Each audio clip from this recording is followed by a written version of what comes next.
Warning: the Savage Nation contains adult language, adult content, psychological nudity. Listener discretion is advised.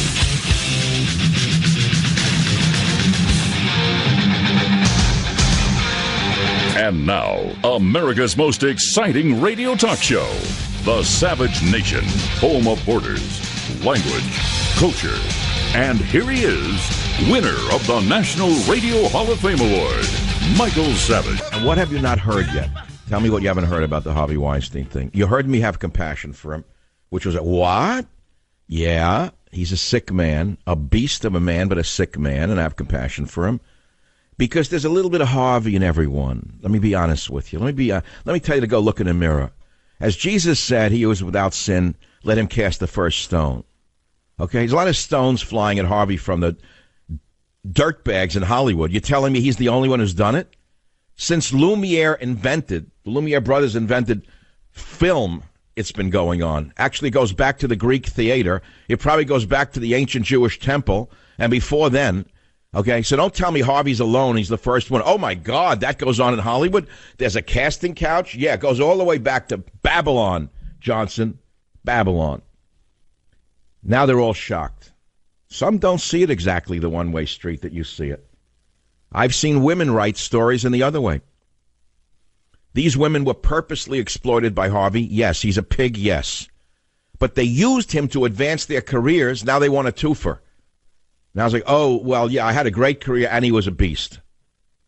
But, you know, Woody Allen, who was, of course, questionable with this situation as well, because of his well-known, let us say, relationship with a young girl who he then married, to his credit. He married her, right? They married, didn't he? Kim Jong-un or something, married.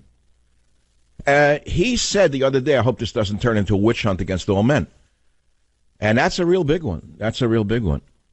I'm going to ask you a question out there in Savage Land. Have you been the subject of a witch hunt at work? Have you been attacked viciously for saying hello? Or innocently saying something at work, lost your job, got sued? Why, it doesn't go on? That's one topic. There are many. You know, but what's really working at me is why is this Harvey thing so big so fast? You know, we know this has gone on, which is not justifying it. He's a disgusting pig. Listen, let me tell you something. I'm from the exact neighborhood, more or less, where he came from. That same area of Queens, okay, regionally, very specifically. I know the type. I went to school with the type in junior high school. There was a type like that in everyone's crowd. A brutish, piggish guy, a bullvan who pushed his way forward no matter what. He didn't care who he stepped on. He is a stereotype of the worst of my people. He is the type of my people that makes people hate my people. Let my people go. You know what I'm saying? So let's not be, confused about this. That's one of the reasons there's been such a piling on, is because of the fact that, I mean, it's very hard for me to tell you this because you're not going to buy it. Yes, he's a pig. Yes, he did all those things, I would assume. Yes, it's been his modus operandi, MO, from the get-go. It's how he did the movie thing. It's what he did. He was a pig. He's sick in the head. Totally sick in the head, in my estimation. I have to say, if what they are saying he did, he did. He's sick in the... This guy is in the head, between the ears, zero. Mush. Ruined as a child. I have a friend who's a very distinguished military friend who will remain anonymous, who sent... I can't find it. Too many pieces of paper on a Monday morning here. With the smoke and the things, half of them don't arrive. I print them and they don't show up. Where is this? Citing the Pope? No, that isn't it. I don't have it. See, what I need is in my... I can't prepare everything at once myself. I need 50 people to do this for me, and then they all put papers in another place. What do I know where I put it? Anyway, shrinks take the streets to demand narcissistic Trump's ouster. That is not related to this, but it is. Some 125 nutjob psychologists and other mental health psychos marched along Lower Broadway in New York Saturday to demand that President Trump be thrown out of office based on a constitutional clause allowing presidents to be ousted when their cabinets decide they're, quote, unable to discharge the powers and duties of their job. One of the loudmouths, Harry Siegel, don't you know? As you know, Harry's probably cleaner than the driven snow. A Cornell University psychologist, Harry Siegel, shot his big New York trap off and said, "We can sense the power of Trump's underlying fear, that he is worthless and weak, by how intensely he resists and retaliated against any criticism, said the genius Harry Siegel. He said no matter how minor, he can't let anything go. Michel Golan, another genius of the mind, also a clinical psychologist, agreed. Now let me ask you something. How many of you have gone to therapy and stopped because you know the doctor's sicker than you are? Rim shot. But why do you think Harvey became the poster boy? Now, you could say because he was the most egregious example, and the face fits the crime, the alleged accusations. The face fits, right? Like, here is the ultimate stereotype or caricature of the ugly fill in the blank. I can't say the word. The ugly man, the ugly producer, but that's not what I'm thinking. You know where my head's at. This guy fits a certain stereotype that was very prominent in German propaganda posters in the 1930s, by the way. And a lot of this is related to the same exact sentiment. And I'm speaking around it because the minute I go there, you're going to say I'm wrong. Now, I'm setting up, an argument here, and I'm not asking you to even comment, but I know things. And I'm telling you why the pile-on is happening. Because he fits the bill. He fits the bill. Now, we know that there's molestation, sexual harassment, and rape of young men and boys by men, not only in Hollywood, but in all avenues of society. How come we haven't seen any of that? You're telling me there are no young men whose lives have been destroyed by powerful men? Are you joking? It's well known, but you haven't seen any of that, have you now? No, I don't think you will either. But getting back to the main point, without getting distracted, Woody Allen fears a witch hunt of every guy in office who winks at a woman. Filmmaker Woody Allen told the BBC that he's sad for Harvey Weinstein and fears the allegations against the disgraced movie mogul may lead to a witch hunt against men. The whole Harvey Weinstein thing is very sad for everybody involved, said Allen, whose son Ronan Farrow reported claims from several women alleging Weinstein raped them. Woody went on and said, tragic for the poor women that were involved, sad for Harvey that his life is so messed up. He added, you also don't want it to lead to a witch hunt atmosphere, a Salem atmosphere, where every guy in an office who winks at a woman is suddenly having to call a lawyer to defend himself, Allen said. Interesting. So I'm going to ask you again, have you been the subject of a witch hunt at work? And by the way, while we're on this topic, I'm going to shift gears completely to talk about some situation very shortly. The California firefighters did a heroic job. I've never seen anything like this. The historic blazes are somewhat under control. The smoke and ash had diminished over the weekend, and I didn't have to go to L.A. And amongst them, there were some highway patrol officers who were burnt out. They lived up there. And I put a GoFundMe link, a fire relief fund for the Santa Rosa squad. And so far, I don't know who it came from, $13,000 has been raised of a $16,000 goal. I want to just read it quickly, and I want to encourage you to go to michaelsavage.com and donate the money. I don't get a penny out of it, nor would I take it. The devastating fires in Sonoma County have affected many, including 8 families in our own very Santa Rosa CHP office, who have lost their homes along with nearly all of their belongings. Please help the Santa Rosa 360 Squad Club raise money so that we can distribute as soon as possible to these families in need. Thank you for your generosity and support during this difficult time. Every dollar helps. Sincerely, blank. So it's up on michaelsavage.com, and you can see people, donating money, not probably all from my show, but it's been up on my website and my Twitter feed since Saturday, and I'm glad I can help in some way. But these guys, can you imagine? They have to go to work every day, and the houses were burnt out. You know what I noticed with all of these fires? The ACLU had nothing to say about it. I didn't see any men from the ACLU up there trying to put out the fire. Did you? Did you see Feinstein and Pelosi up there in boots trying to do anything about the fire? It took them a long time to get up there. But the local Nun newspaper, the mimeograph sheet of the Willie Brown clan out here in San Francisco, there is no newspaper, as you well know. It is a mimeograph sheet of the Willie Brown Democrat machine in the estimation of all those who know we once had a newspaper in San Francisco. They criticized Trump and said, editorial board, San Francisco Chronicle, our opinion. Where is Donald Trump with the fires? Well, I thought about that. I said, where was their hero, Hussein Obama, during so many attacks on our soil? Like, where was Hussein Obama after the Fort Hood attack? Nowhere. Where was their hero, Hussein Obama, after the attack by Muslims on fellow workers in Southern California? Shall I go down the list? Why, he was out to lunch. He was golfing. So you say, well, where's Trump? There's your answer. Where was your guy? So don't this Trump bashing is boring.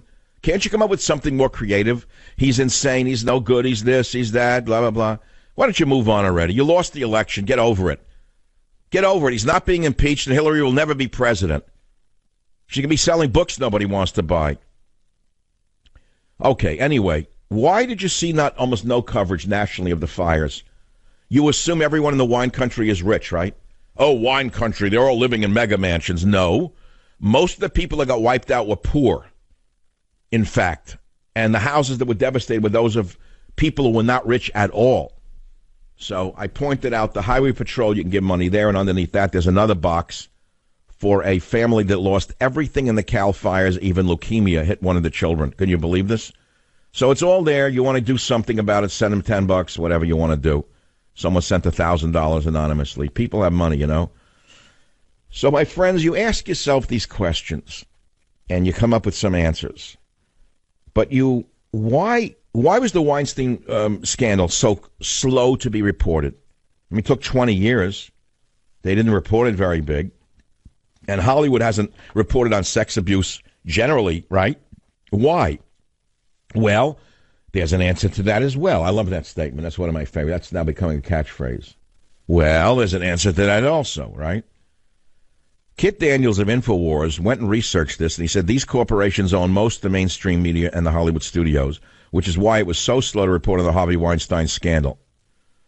So before I read the names and go on to the other stuff, I could sense you're bored already. You want something shocking.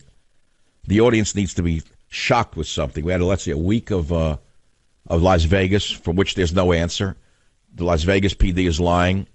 The FBI is lying. There's a huge cover-up. Everyone knows that. They're all both contradicting each other. Now they're getting a story straight.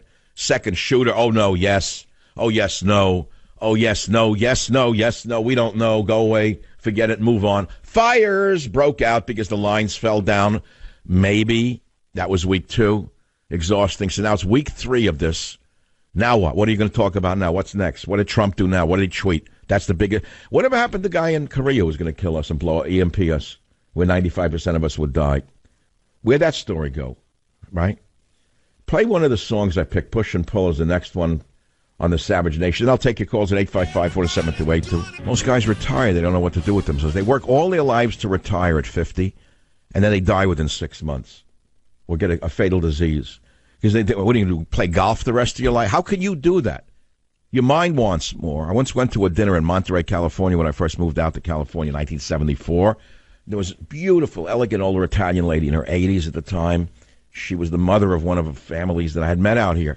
And she put out a huge spread on her table in her garden overlooking the Pacific. And the food was on the table, and she said, wait, please, before we eat, let's say a prayer. And she said, man needs more than bread to eat. It was a very beautiful moment. But you see, we are spiritual creatures. We're not animals, after all. We need more. We need more than golf. We need more than idiots on a field throwing a stupid ball around and they're spitting on our flag. You know? Don't get me in there. I'm not going there.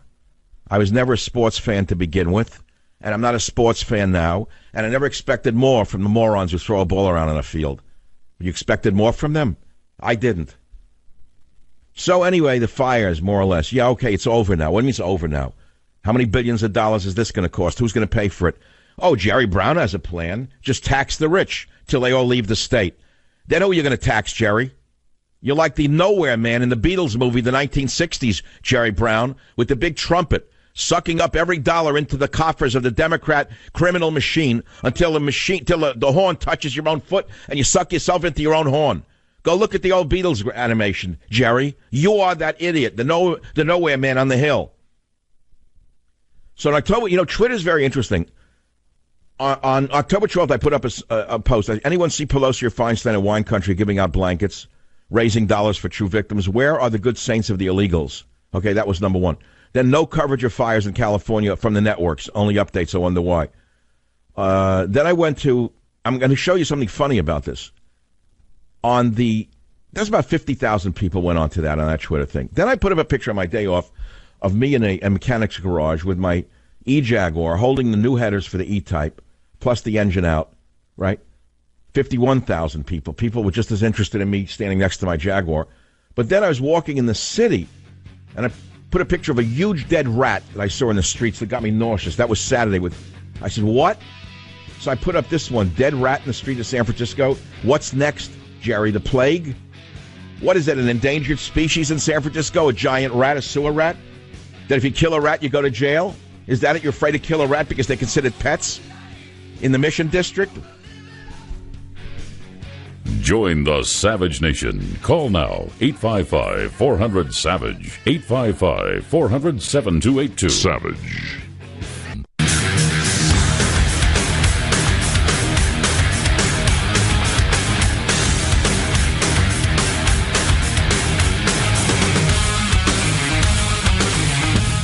Didn't hear anything about it then. Didn't hear it. Remember that when Clinton was doing that stuff in the White House with the dress? I don't want to go into the details because you know it.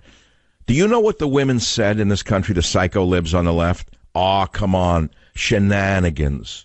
There's a woman, Margaret Carlson. You just look at her. You know what I'm talking about? She's like a verb, a Margaret Carlson. Aw, come on. It was just the shenanigans, Bill Clinton shenanigans. They wrote it off when he did it. In the White House. With an intern, jail time, commander-in-chief, jail time, not a word. So I don't want to look back, but I want to give you an example of why now. Because the reason they're going after Harvey is, A, he's not, let us say, from the South. Let's put it to you that way in a generic term. He's not particularly tall and good-looking. He's short, fat, and ugly from New York's gutters. So that fits. It fits a stereotype of anti-Semitism. That works. You get a 3-for out of it that way. You get men, you get Jews, and you get one other. You get a 3 points out of that one. So that's another. And Hollywood, that's 3, a 3-for. But you know, you look at these stories and you think, oh, it's the first time it happened. So now here's Clinton. She's over there at the London Literature Festival trying to peddle her book, and she talks about the NFL players kneeling, and she calls that a great demonstration. It was really sickening. She's on an apology tour now. And, of course, the liberal psychos who threw their own nation in the toilet in England cheer her. The stupid women of England who turned their country over to the hordes cheer on this liar. I could play it for you, but I don't want to get angry. I'm sorry. I'm not going there. I'm not ready for anger. Later, if I need to jack myself up, I'll do anger. It's like better than orange juice. I told you the 3 things that kept me going all my life were the 3 V's. Let's see, vodka, vitriol, and what was the third one? I forget the third one. Vodka, vitriol, and everyone forgets the 3 V's. But I don't need the vitriol anymore. I really don't need it. I find out that I do much better with, I don't know what it's called. I don't need it. What do I need vitriolic words for? That's cheap. Anyone could get vitriolic in the media. It brings audience. The needles move. I could scream and yell, and yes, yeah, and the needle moves. Then what? What are you left with at the end? So someone wrote this. I have a GoFundMe page on michaelsavage.com for the CHP families. And then there's another family of children that lost everything in the fire. It's really heartbreaking. And one of the kids is in cancer treatment. And the home that they were sharing with their mother and her parents that she moved into was burnt to the ground. This is a kid with leukemia. So it touched me. I put them up, the Sonoma fire victims family. And only $1,050 has been given so far. I know people are so cheap. But someone wrote something. She said, I lost everything to a fire years ago, everything. It's a loss of identity at first. In the long run, I learned to cherish people, memories, and experiences. You will, too, sending love and well wishes your way. And I thought about that. Have you thought about what would happen if your house burned down or your apartment, you had to leave in 2 seconds and get away with your life? Have you actually thought about what you'd lose? I don't mean the money or the gold or the bitcoins or the, let us say, the insurance, all the stuff that... I am talking about your photographs, for example. I mean, truthfully, that's a big deal. I'm a big photo guy, and I have old-style photos in addition to all the years of digital. I wouldn't know what to do without them. I got to digitalize all of them fast. About last year, I digitalized all my Super 8 and 8 millimeter family movies going back to when my father was still alive in New York. I couldn't believe it. I mean, like the family story in 58 minutes. This guy does this stuff for me. What an amazing thing to watch my father walking around in the store, and there I was, a young guy with my goofy friends at parties when my parents were young. It's astounding to watch that stuff. But you ask yourself, what would happen if you got burned out? Well, people are going through that right now. I don't want to do the news. I don't know why. It's like, it's not that I'm burned out and tired of it all. The news is pretty good, but do you know that radio is not the news? Do you know that, I'm talking talk radio, not music, not sports. Talk radio is not necessarily the news. I mean, I could sit up here and carp all day long about Hillary Clinton and liberals. I've done my share of it. It can be fun for a while, but isn't it boring? I mean, you know it's boring. How many times can you hear liberals are bad? We are going to save America. We conservatives are the good ones. Liberals are bad. We're the good ones. The hypocrisy makes me puke. Do you know what hypocrisy there is in that? Do you have any idea? Well, check it out. You'll figure it out one of these days. Yeah. So I don't want to do it because it makes me feel a little squeamish to just keep doing it day and night, saying liberals bad, Hillary's bad. It's true, and they're crazy. But how many times do I have to say the same thing? Can we have a little education here? Can we have a little insight here, a little beyond that? Can we go a little beyond that? So, I mean, it's, not this. I'm talking about the fires, talking about this. So I was in the city all day Saturday with the dog. Teddy's getting old. He's a little deaf. It's scary. Hey, Teddy, come here. And he runs in the other room. Or I'm over there and I call him. Sad. It's like watching a dog get old. It's like you're watching yourself, It's like the way of all flesh. I'm in a room. Teddy, come here. My 13-year-old. And he's like, he runs in another room. He runs around hysterically the house looking for me. He said, oh, honey, you can't hear. It's okay. It's okay. And I hug him. It's like you're going to. Thank God. My hearing is great. So, but nothing's gone. Knock wood. No medication. Nothing's gone. I know tomorrow what happens when you say that. Happened to you can't boast because, God hates boasters. Oh, I'm sure Harvey was boasting the day before this came down. I can guarantee you Harvey was going to take another shower with another starlet before the world came down upon him. So you got to be cautious. God's up. He's watching. He's busy. He's got a lot of universes to run. But he hears. He's got a big set of ears up there. But so far, no, the ears are good. The eyes are good. Nose still works. All the plumbing works. Does anybody watch the show? I want to get into news, views, and reviews now. There was a hysterically funny scene. I told you I wouldn't watch Ray Donovan ever again. I couldn't take it anymore. I don't know what happened to that show. It was great. Then for 4 in a row, a dirge about stage 4 cancer with the mother. I couldn't stand it. Horrible. The worst, most boring, depressing television in history. Whoever wrote it should be sent out of Hollywood. They should be banished faster than Harvey Weinstein. Whoever wrote the death scenes in the Ray Donovan, I said I'd never watch it again. But come Sunday night, I watched it again. It was so good last night. Now, the best scene was with my favorite actor, Jon Voight. Him and his son, he has a half-black son who's great. The two of them are amazing together in this series. Even if you don't watch it, it's played by Jon Voight. He plays the bad seed father from Boston, and his accent's perfect.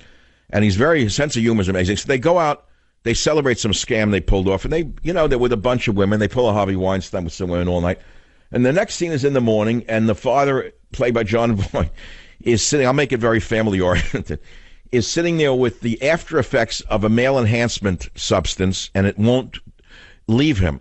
He's like in pain. He's doubled over the breakfast table with a newspaper in front of himself, and the son says, Dad, what's the matter? He says, I don't know. He says, it just won't go down. So it's like jokes, like, okay, in the middle of all this stuff. So he goes to an emergency room to get treatment for the male enhancement pill that won't, leave his system. He's like crippled from this. And the son looks it up and he says, this could be gangrene. So they go to it could turn gangrenous. So I said, okay, we got to go. Go to the emergency room. So this beautiful doctor comes out, and he's in the ER room, and he's got himself covered.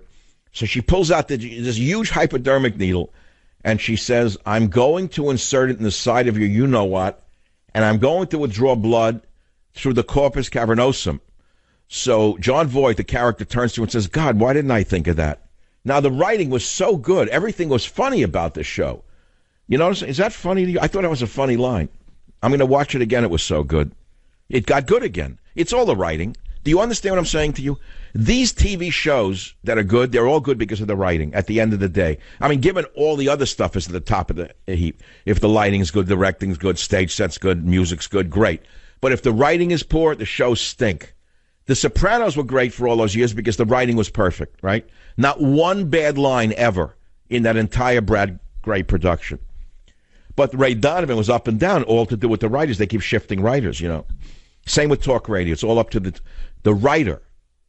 My luck for this medium, which came to me late in life, is that I was primarily a writer. I was fundamentally a writer. Writer. That's how I started, writer. Streets of New York, street poet, 1960s, standing on mailboxes, hocking people with my poetry on the Lower East Side. You won't believe that I did it. I swear to God. I wish I had movies of those eras. But I was fundamentally a poet, nonfiction, fiction, nonfiction. I've always written fiction behind the nonfiction, haven't published much of it, only 3 best-selling novels that no one ever heard of except those who bought them. But the point is that if you're a good writer, you can be a good talker. If you're gifted with a quick mind, a good voice, and a great heart, and a great audience. I mean, I have to thank you for that. I don't know that I want to talk. See, I'm filibustering the news. I don't want to do it. So I was in the city with the dog. Let me just do talk. In the city with the dog all day Saturday because I was going to go to L.A., as you know. Then the air cleared up. I hate traveling, so I didn't go. I figured I'll wait it out. Air cleared up. It was like pristine on Saturday morning. Gorgeous. Jump in the car, take the dog chain. You got to remember what to take, to my apartment there. The dog food, the leash, take a hamburger from the night before. Okay, get to the apartment. I took him for a walk, and I saw the dead rat. I said, I wasn't going to take a picture of it, but this rat was half the size of my dog. It was frightening. I never saw a rat that big. It was like bubonic plague level. Now, the state of California is in such a mess because of the liberalism that has destroyed this great golden state. It's a cesspool wherever you go. Any city is a cesspool. Broken roads, bums, fecal matter in the streets. I'm not making this up. I ran into a guy who was in the street. Guy comes up to me and says, I'm the engineer from your old place, blah, blah, blah. We talk. So I said, God, the streets have gotten dirty under this mayor and under this governor. He said, it's horrible. He said, look at the streets. He said, that's human feces that's on the street. I said, where are the street cleaners? This is a public health hazard. What are we going to get, like fleas jumping off the rats now onto your dog or cat or onto your own sock? And the bums in the parks? They're defecating in the parks. They're shooting up drugs in the parks. Where's Feinstein? Where's Pelosi has a big trap for Donald Trump and lives in a sewer here that she created with her tolerance. Tolerance is a mental disorder because it's not tolerance at all. See, I'm getting angry. No vitriol, Mike. To remind myself of that. No vitriolic stuff today. So there's like a throwaway newspaper I picked up called the Epoch Times. It's fabulous. It's put out in China by those against the communist government. And the headline is, Trump outlines sweeping immigration reform and DACA deal. Why are they interested? Media give Trump most negative presidential coverage in 25 years. No kidding. The media. What media? There is no media. Just a bunch of mentally disordered propagandists on the left. There, I got it out of my system. I'll be back. Join the Savage Nation. Call now, 855-400-SAVAGE, 855-400-7282. Savage. The Savage Nation is sponsored by Swiss America, the only company I trust with my financial future. Call 800-289-2646 or SwissAmerica.com.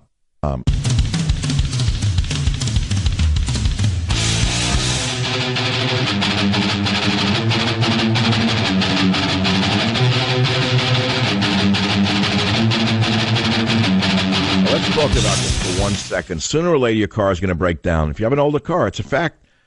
You know it's a fact. And if you're lucky, if you have an older car, you know it's going to happen. And if you're lucky, it'll happen while you're still under the manufacturer's warranty, and the repairs will be covered. What if it happens after the warranty expires? You could be out of pocket thousands and thousands to get it fixed. That's why I recommend getting extended coverage from CarShield.com. A new engine or training could cost over $5,000. Even a simple repair to a sensor today can cost over $1,000. I want you to skip that. I want you to go to CarShield. It makes the whole process easy. You select your favorite mechanic, your own mechanic, or you can even go to the dealer to do the work. There's no checks in the mail waiting for a reimbursement. CarShield will pay the mechanic directly. CarShield's administrators even give you the VIP treatment, providing 24/7 roadside assistance and a rental car while yours is in the shop, so you're not left stranded in the cold. If your car is 3 to 12 years old, it doesn't mean you have to pay high repair bills. CarShield administrators have paid out close to $2 billion in claims, and they're ready to help you. This is a real McCoy. It's a great company. Save yourself thousands of potential car repairs. Get covered by the ultimate and extended vehicle service protection before it's too late. All you got to do is call 800-CAR-6100, code SAVAGE. Bingo. You heard me, 800-CAR-6100, code SAVAGE, or visit carshield.com, code SAVAGE, and you're going to save 10%. Did you hear me? carshield.com, code SAVAGE. A deductible may apply. They're good people. Play Rufus Thomas, Push and Pull. And I'm going to go back to all of the not news of the day on the Savage Nation. There's one news. There were no rats in the streets that I saw then. There were no bums like you have today, aggressive bums. In other words, there was a life force that was not sterile in New York back before, but it was not filled with aggressive bums who are threatening and beating people up every day. I talked to people as I was eating a hamburger outside, and they told me that they were assaulted. Their friends are assaulted. People are getting hit in the head. They're getting spit upon. San Francisco is a dangerous city, and the only thing these criminals will understand who run this place and rob it blind is when you stop coming here. I'm warning you. Come here and enjoy yourself, but be very, very careful. The bums are aggressive. The rats are out of control. That's all. So I was talking about, like, my secret to longevity: vitamins, vodka, and vitriol, the three V's. And I was thinking, like, in what order? Is it vitamins first, vodka first, or vitriol? I would have to say that if I were to look back, well, you have to add to that careful diet, bicycle, but very moderate bicycling, again. Everything can be done in an extreme manner, except the vitamins. I'm an extremist when it comes to vitamins because I've been a mega vitamin writer going back to the 70s. Mega vitamins. You got to know what to use. I'd say single anything out, it's the powdered vitamin C I've been taking for 40 years. CoQ recently has been doing a lot for me. Coenzyme Q, astounding. I'm giving it to my dog. It's brought him back from the living dead. But a lot of naps, sense of humor, sleep a lot. A lot of naps. Without naps, I would have been dead 30 years ago. You know what I'm saying? When in doubt, cop out. Join the Savage Nation. Call now, 855-400-SAVAGE, 855-400-7282. Savage.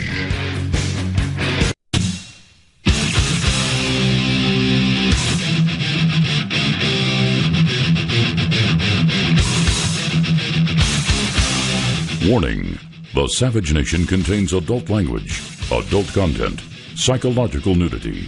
Listener discretion is advised.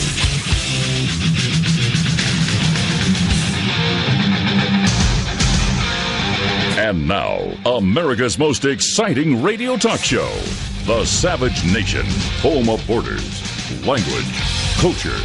And here he is, winner of the National Radio Hall of Fame Award, Michael Savage. Because I don't know where I want to go today. Okay, I got to go to like Hillary bashing a little bit, because she's so stupid, it's frightening. Does this woman not understand that she's hated by more than 55% of the nation? And even those who voted for her can't stand this woman? She's a stereotype like, Harvey Weinstein's a stereotype of a type. She's a stereotype, by the way. Clinton backs NFL players for kneeling during national anthem. Now, why did this moron have to do a thing like this? She doesn't gain from this politically. I want you to listen to what she did to stab America in the back, peddling her rotten book at the London Literature Festival in clip 01. Listen to this. You have to resist what are very clear, what we call dog whistles to that base. That's what the black athletes kneeling was about. That was not against our anthem or our flag. That was actually, kneeling is a reverent position. Oh, come on. Well, you would know. Demonstrate Monica Lewinsky knows that. In a peaceful way against racism and injustice in our criminal system. Oh, what a liar. I think it would be a grave error for Democrats to recede from those fights. And so, therefore, we have to stand up, fight back, resist. Oh, shut up. Just shut up and go away. Why don't you just move to England? Better yet, move to Germany. Better yet, move in with Angela Merkel. Better yet, move in with the Pope. Just never come back here, please. You know, all I can say is if you're not happy with Trump, just take a hot shower the next time you think of Hillary Clinton. Can you imagine if this creature had won, what we would be subjected to every day? This hatred for our country, this hatred for our flag, this hatred for men, this love of thuggery. Okay. I got that out of my system. There's the vitriol. It's too early for the vodka. I'll do that tonight. The vitamins I took already this morning, the mega doses. If you ever knew what I took in the morning, you wouldn't believe it. You say, you should be dead from it. No, not at all.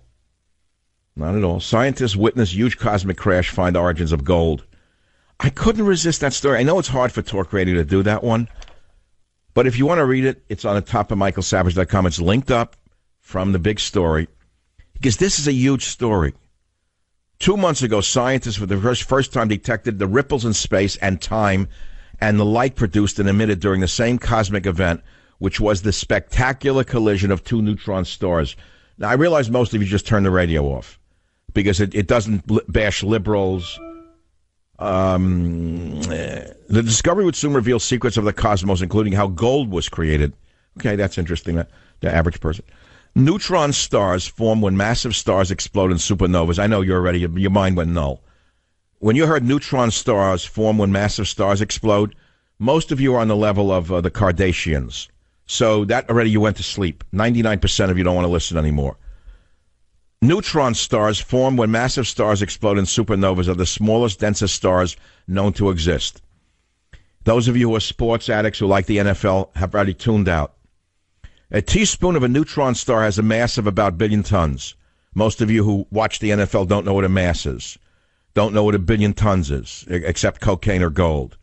A teaspoonful of a neutron star is so dense, it has a mass of about 1 billion tons.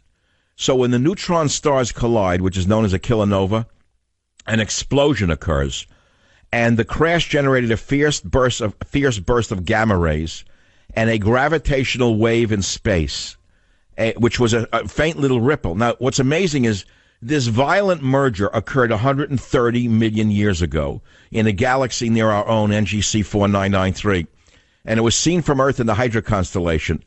And it was the source of the gravitational waves that was detected here on Earth on August 17th. Listen to this carefully.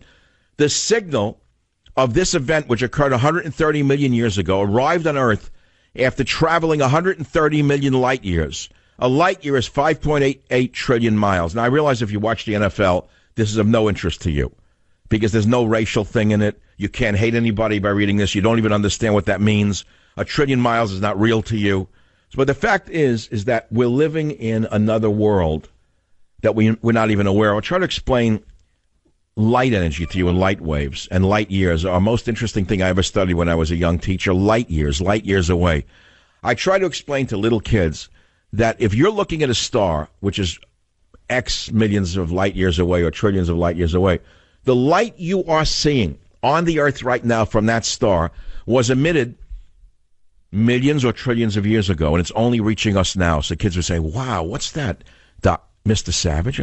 That means that if someone on that planet or that star is looking at Earth right now, at you little kids, they will not see you. They will not see you for about a trillion years, which means you're eternal. There's your immortality. I explain that to children. Some of them got it. Some of them didn't. And that's the world we're living in. If only the people were science literate. If only the people in the media had even 7th grade levels of science, the Earth would be such a better place. But they don't. They don't even have a 4th grade level of science, you know? So anyway, here we are. Did that one. Let me throw it away. I know it's not juicy. There's no sex in it. There's no Harvey. We could do Harvey. That's on talk radio, Harvey. You feel bad for him? You died. Who did the abuse sketch? Oh, Saturday Night Live, not interested. Jonas Schimmel did it, the jerk on television at night. Biden on Weinstein, not interested. Kimmel's a nobody. He's a foul-mouthed, low-life comedian. They write crap for him. He's garbage.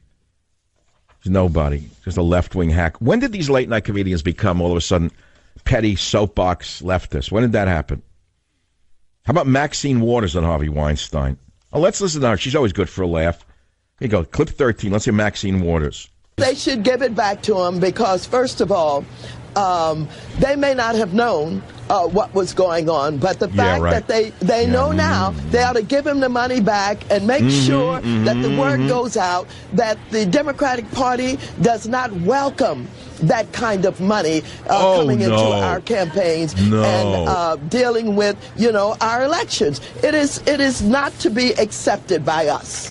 Maxine, you're so full of it, it's frightening. Why don't you talk about the time you were overseeing a committee when your husband was a banker and you asked for minority bankers to appear, and he was the only banker who appeared, and he was the only one getting a bailout during the time that you were overseeing Freddie or Fannie Mae, Fannie Mac. How come you never, ever got called to the carpet for that, Maxine? Because you and the so-called news people in California are on the same exact side. There is no news in California. Okay? That's all. Got that out of my system. Clinton backs NFL players for kneeling. Got that done. So, weekend headlines. Let me see what caught my attention this weekend. These corporations own most of the mainstream media and the Hollywood studios. I didn't read it. Airport worker busted opening passenger bags and stealing items. That you can relate to. You haven't seen that? How many times have you arrived and stuff is gone? I have a nice watch that my someone gave me. I dread going through the TSA with it because if you take it off and you put it in those little gray bins, first of all, you scratch the watch. That's number one. Number two, one of them is going to filch the watch and say it wasn't there. So I put it in a sock in my carry-on. That's the way. I have to do that with a watch now. That's wonderful flying. Al Sharpton's daughter an hour late to her own wedding. She has a $5 million injured ankle, don't you know? She's been suing the city for 7 figures over an alleged injury she suffered on the street. But she made her way successfully to the altar without crutches or help to marry Marcus Bright in a public ceremony at the Greater Allen AME Cathedral in Queens. Great, glad to hear it. Chelsea Clinton avoids questions about Harvey Weinstein's donations to the Clinton Foundation. Did you hear about that one? As the sex abuse scandal surrounding disgraced Hollywood mega producer Harvey Weinstein, former First Daughter Chelsea Clinton would not say what the Clinton Foundation would do with its donations from the major Democratic donor Harvey Weinstein. What are you? Because she's going to give it back? The day any of those grifters give back a dime, I'd like to know about it. Okay, they're going to give back a cent? The Clinton family? Are you joking? Iran deal supporters are willing to sell out the U.S. to jihadists. No kidding. You see how many people are collaborationists now with Iran? Have you seen this? Yeah, it's crazy. I asked Woody Allen fears a witch hunt of every guy in an office that winks at a woman. And I said to you, have you been the subject of a witch hunt at work? No one called. No one's interested in that. So let's do news, views, and reviews. New television. I told you I didn't watch the one with him because it got boring with the death, the cancer. Then I watched it and it was good. That was with Midnight Cowboy, whose name I forget all the time, or John Voight. But there's another one that I will not watch. I will not watch the new season of Larry David. I turned it on. It was putrid, boring, stale, old, horrible. I hope it's a bomb. It's a stiff. There's another one of the worst shows ever reintroduced in television history, which is this show Dice, Andrew Dice Clay. What a has-been this guy is. Does anyone watch that show? It's a stiff of the worst order. The only one who could watch a show like that and enjoy it would be the producers. I can't understand why they produced it. Every show starts with him when he was popular. With the jacket on the stage when he was popular in 1988. How many times can he talk about Remember When? Andrew Dice Clay should just go away and leave us alone already. Horrible. You want to like him, but there's nothing to like there. Again, no one knows what I'm talking about. If you keep this up and you don't respond to anything I'm saying, I will read from God, Faith, and Reason. Then you're really going to have something to despise in me. If you keep this up and you don't respond to my great show today, which you're not. This happens once in a while. I know when it happens. It's either when I'm on a roll and you know that I'm just going to keep talking and not take your calls and you're enjoying the rant anyway, or where I'm going, you're enjoying the stand-up, or you're so bored to death that you're listening to Wallbanger. You'll even tune into him when I get into one of these moods. I don't know which one it is. It's hard to tell. It's like the book God, Faith, and Reason. I have told everybody I know the following. I'm giving you the truth here, the straight-up emes. This book will either be the biggest book I ever wrote, like my Jonathan Livingston Seagull, like one printing after another, or it's going to bomb. I think it could take off like crazy, personally. It's still not, by the way, with no promotion, God, Faith, and Reason on the pre-order is number one on Amazon amongst religious books. Okay, well, it's a limited audience. Those are the people who don't like the NFL. Those are the people who don't like liberals. Those are the people who don't like Hillary Clinton. Those are the people who hate Harvey Weinstein. Those are the people who hate Hollywood. They're buying the book. But what about the general audience? Why would they ever buy God, Faith, and Reason? I can't tell you yet, but you will. I have to wait. I'm holding my fire till November 1st to actually read from it. Once you see the struggles that this guy has had, me, to see whether God exists, and still not knowing to this day and how ambivalent I am on it all, you'll understand why the book has mass appeal. Say, well, what are you trying to hedge your bet? No, I'm trying to tell you what a human being is all about. That's all. I'm telling you what a human being is about. You know what freed me up was Mother Teresa herself. In her later years, she said that some days she woke up and she didn't even know if God existed. That liberated me from saying, well, how come I doubt it sometimes? So I'm a doubting guy, and doubt is good. Doubt is God himself, because we are ambivalent creatures. Do you know that man by definition is ambivalent? Did you understand? Do you understand that? All right, yeah, whatever. This keeps up. I'm just going to start reading from the book. The phone number is 855-407-282. Again, shout out for the CHP. Go to michaelsavage.com and send him some money. Stop being a cheapskate. Okay, send him some money there. Let him meet the $16,000 goal. Many of you can write that check and not even feel it. Do you know that? You can write a $16,000 check to the CHP and not even feel it. What are you saving it for? For your in-laws who hate you? You're saving it for your children who don't talk to you? What are you saving the money for? Think about it. What, are you taking it all with you? What are you going to do with it? Give it to somebody. Give it to somebody good.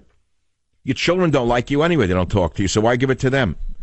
Let's see, what time is it already? 20 minutes after the hour. I haven't had lunch. I need to eat. I'll be right back. Join the Savage Nation. Call now, 855-400-SAVAGE, 855-400-7282. Savage. The Savage Nation is sponsored by Swiss America, the only company I trust with my financial future. Call 800-289-2646 or SwissAmerica.com.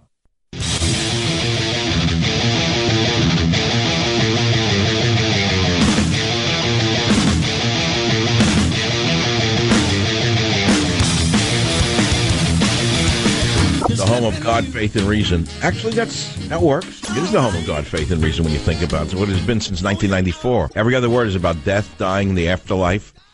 What does it all mean? There's God. What is faith? Actually, I'm thinking about that. Faith and reason, they're like opposite each other, are they? No, they're cousins. In order to be totally reasonable, you have to have faith. And in order to be a God-loving person with faith, you must be reasonable. I'm going to give you an example. At the turn of the century, the Jewish newspapers in New York that had a big Yiddish press, they published for a lot of people who just came over from like the old world. They lived in the dark ages in Russia, Poland. They published in the Jewish newspaper the picture of a giant sequoia tree in California, and they said it was thousands of years old. And a lot of religious Jews said, oh, it can't be.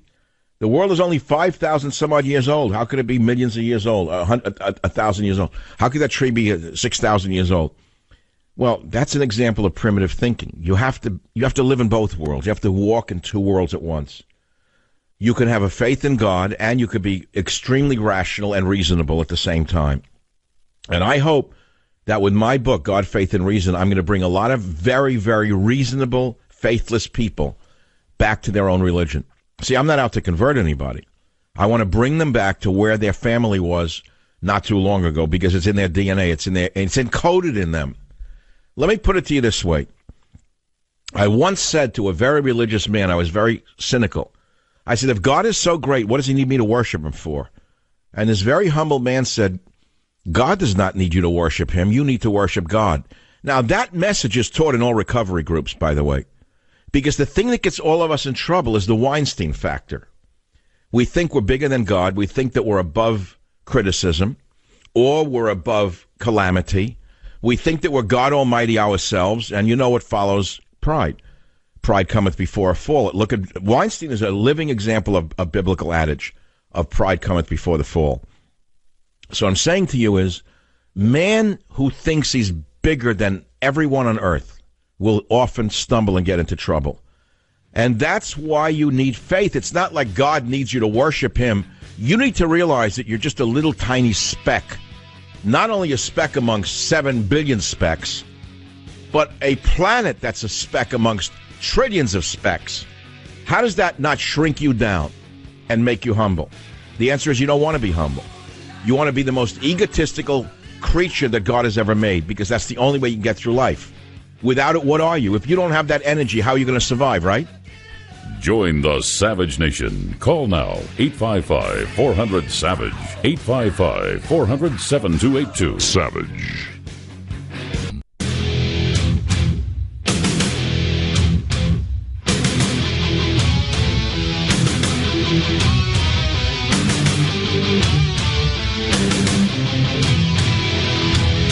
I don't care about the news. I don't care about Iran. I don't care about Harvey Weinstein. I feel bad for the guy. I mean, he's a pig. I knew the type. I never associated with that type of guy. There was always someone like the perimeter of the crowd. We never hung out with him. Pigs. Remember I told you a story about the Nympho in Alley Pond Park years ago when you got to love me because you saw how sensitive I was. Look, I know the type. I grew up with guys like that. That's why I left New York. They went into the garment center or into the record business, or the worst of them, and I'm not joking, went into politics. Things that I hardly knew about. The worst pig of all of them became a politician in New York. He's very famous now. I won't mention his name for obvious reasons. There's a lot of hobbies around us. One became a tie salesman. Another one became a class action lawyer. There's a whole variety, you know. They don't all look like him either. Some of them look like decent-looking guys. They're not. But you think it's limited to New York? It isn't. So what are you going to do about it? How can you change anything? Now, all of a sudden, he's the worst man on the planet. The worst man on the planet. I was thinking about that this morning.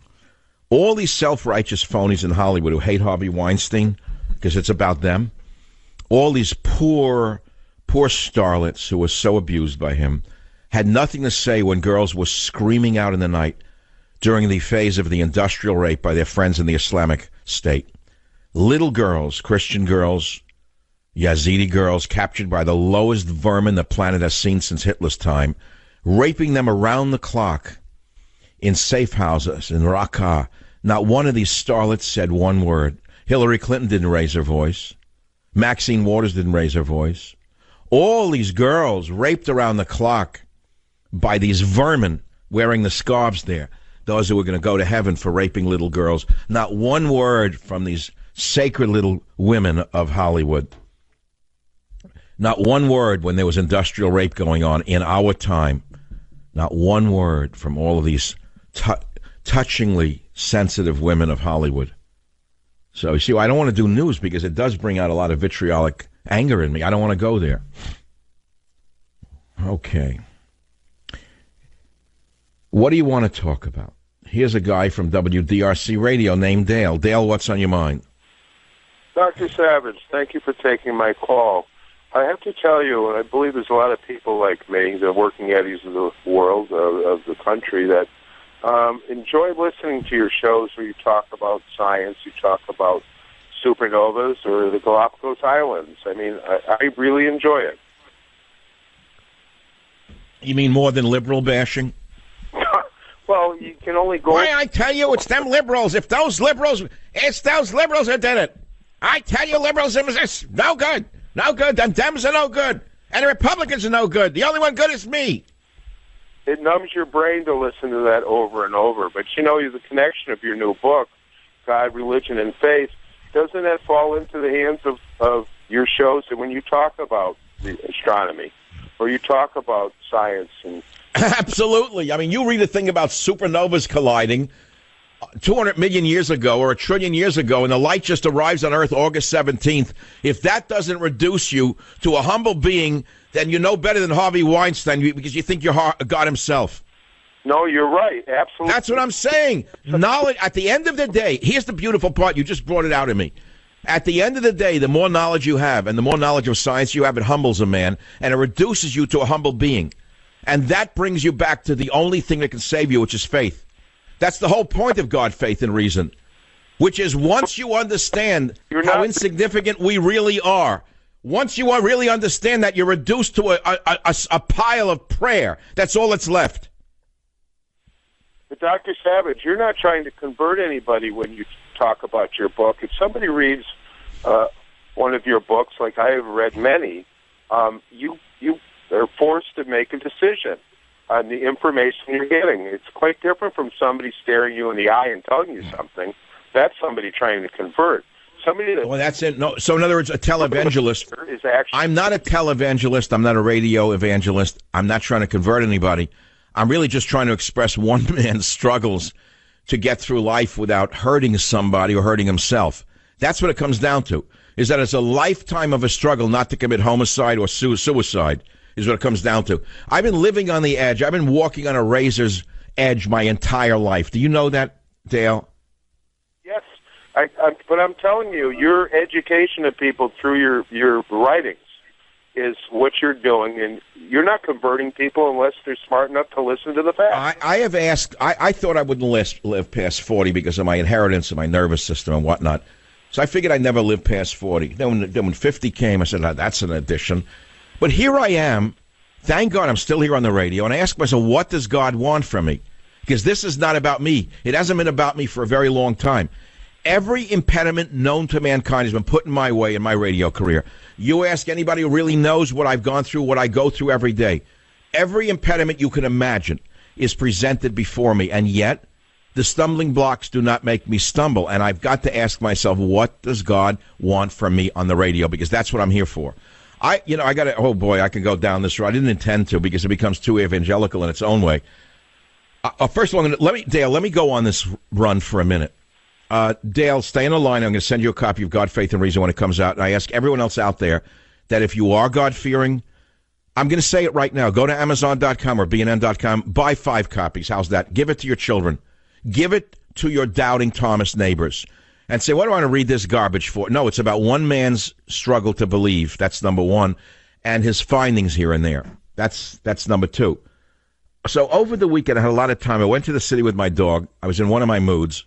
After the fires and the tragedy and the this and the that and the air, I couldn't breathe. I spent the whole day alone, as I usually do, by the way. I'm a loner. I look back on my life and say, wait a minute.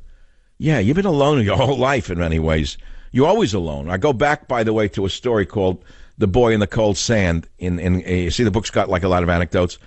It was about an 11-year-old boy who is at a Boy Scout dinner in Far Rockaway, New York. It was a father and son dinner, and I write about it. And everyone had their father there but me. I had no father. My father wasn't mean. He was working. He worked 7 days a week to make a living, pay the mortgage, pay for the car, pay for this, pay for that. But I still had no father there. I wanted a father. I was the only boy without a father. Now, an 11-year-old boy does not understand depression. I got to tell you that right now. So the story goes on. The boy, it's called The Boy in the Cold Sand.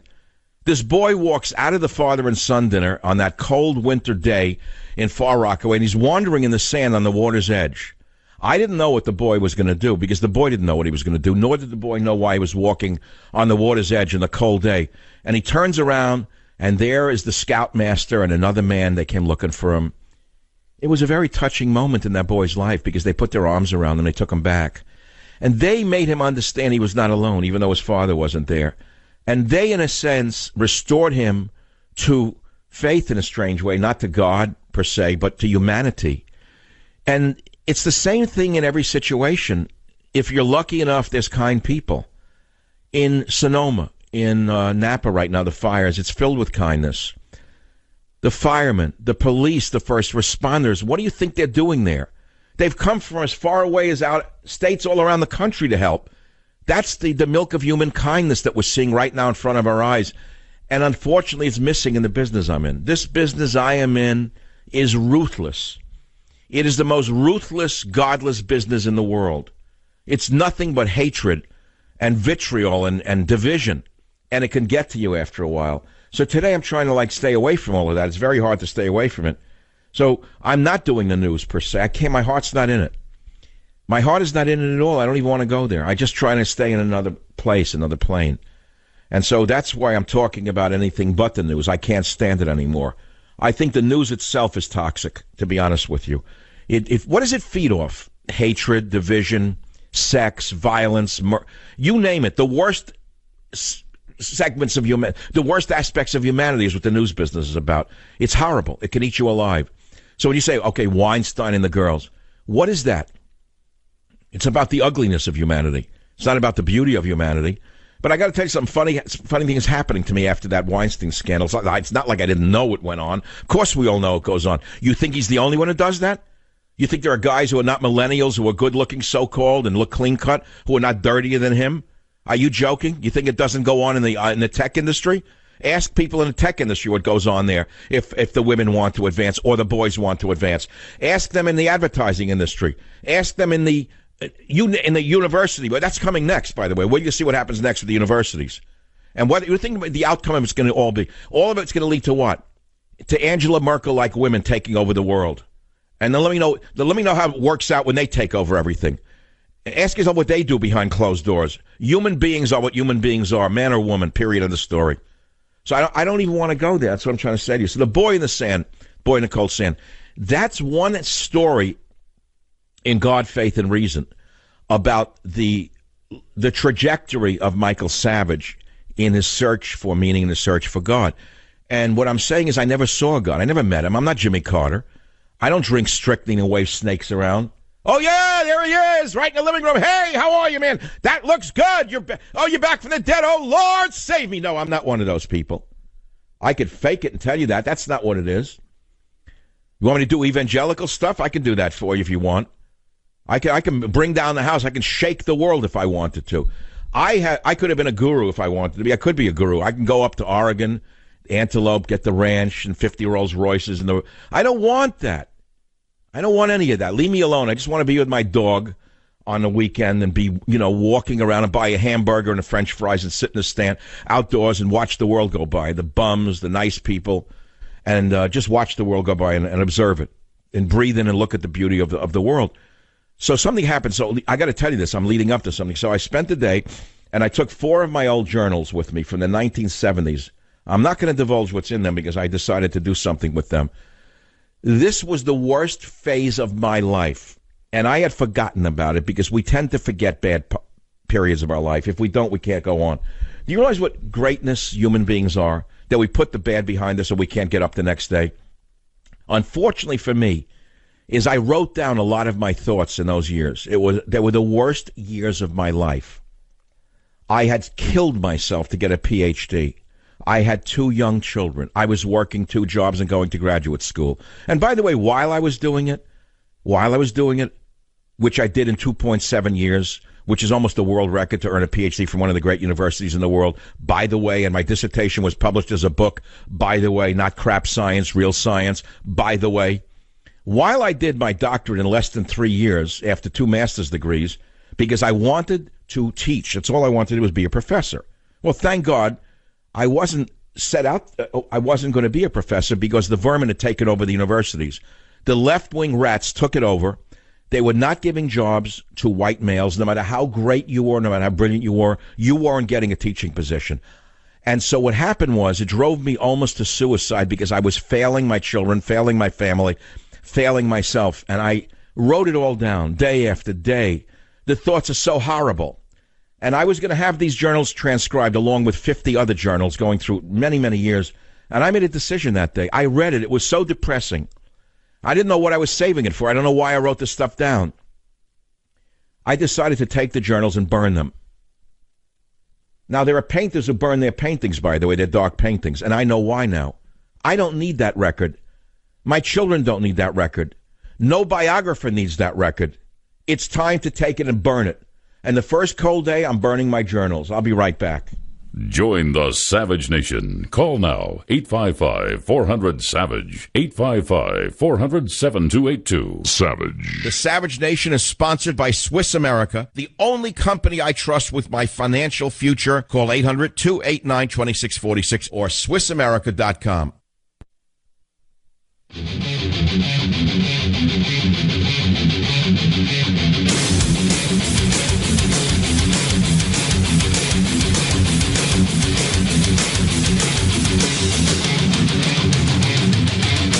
All right, welcome back to the Savage Nation. News, views, and reviews, occasional science. I want to tell you about a product that's true, and it's about Simply Safe, because nothing's more essential than protecting your home. We all know that, especially after what's going on in the world today. But getting traditional home security can be a punishing and expensive task. Believe me, there's a better way. Protect your home with Simply Safe Home Security. Ask anyone locked in a long-term security contract. They're on the hook for 3 years, paying $45, $55 a month. Or go ask someone who's had a system hardwired in their walls, right? The installation alone costs them a fortune. Simply Safe, and I know the owners got rid of everything that makes home security a hassle. They make it easy for you. They're very brilliant guys. Simply Safe has no long-term contract. There are no obligations, and there's no wires. You move, you take it with you. This is an award-winning home security tech magazine, CNET, calls Simply Safe better, smarter home security. They're right. Your home is protected around the clock with 24/7 professional monitoring. If there's trouble, they'll send the police. And the service costs just $15 a month with Simply Safe. That's 3 times less than what the other guys charge, and no hidden fees. So protect your home today. You can buy Simply Safe at your local Best Buy and have your home protected by tonight. Or visit simplysafesavage.com and you'll get 10% off. That's simplysafesavage.com for 10% off your system. SIMPLISAFE, savage.com. I highly recommend it. So my friend Phil says, I love your piece on the supernova collision. I love the speed of light piece. Keep it up. Try this one, he said. It's a limerick. There was a young lady named Bright who traveled much faster than light.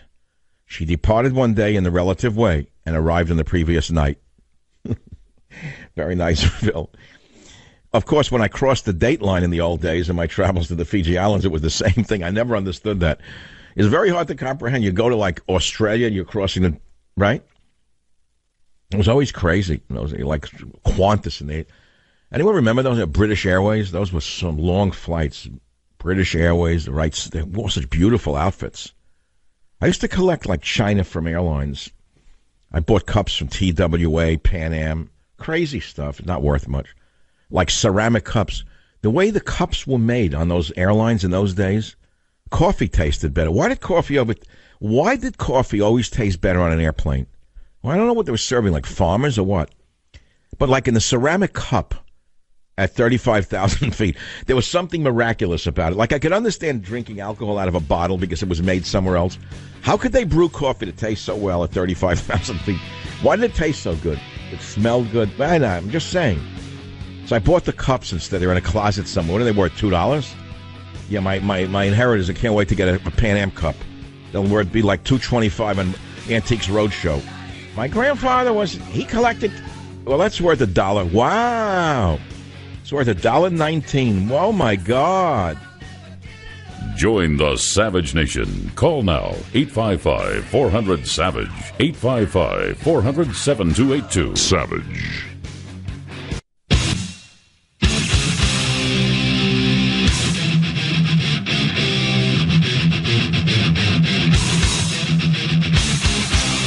Warning, the Savage Nation contains adult language, adult content, psychological nudity. Listener discretion is advised.